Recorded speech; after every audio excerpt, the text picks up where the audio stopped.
Un homme qui dit qu'il est violé par sa femme, on n'a pas de case.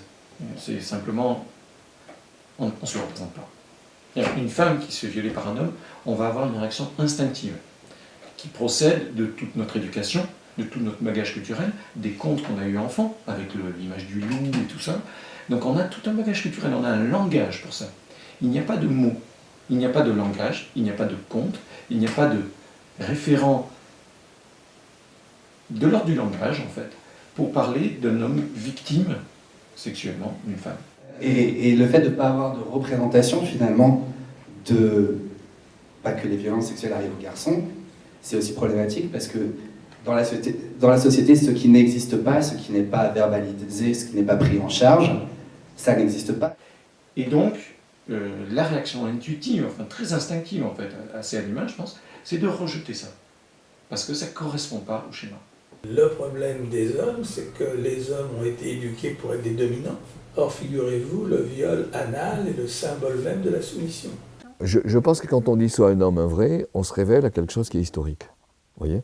Et on renvoie à des données qui sont des données anciennes. Et dans la mesure où soit un homme, ça veut dire soit fort, vous voyez, soit dominant. Qu'est-ce que ça veut dire aujourd'hui ? À partir du moment où la dominance peut autant être celle de la femme et la force peut être celle de la femme. Autrement dit, l'homme peut parfaitement être un être de la sensibilité, de la douceur, de la vulnérabilité, exactement comme la femme peut l'être, vous voyez. Et à partir de là, les mots traditionnels perdent leur sens. Virilité, patriarcat, ça perd son sens. Donc, toutes les caractéristiques qui sont habituellement associées aux hommes et aux femmes, c'est vrai qu'à notre époque, elles sont beaucoup remises en cause, mais il y a quand même certains aspects qui restent quand même solides, avec l'idée que un homme, il est censé, dans l'inconscient collectif, on va dire, il est censé être fort, il est censé être protecteur, capable de se défendre, il est censé ne pas être vulnérable. Le vrai tabou, il naît de là. Il naît de cette charge culturelle et qui peu à peu est en train de se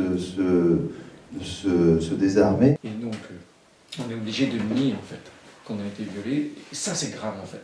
C'est pas le fait que le viol soit associé à victime femme, c'est le fait que quand on en parle en tant qu'homme, c'est absolument... on est accusé. On est accusé de mentir, d'affabuler.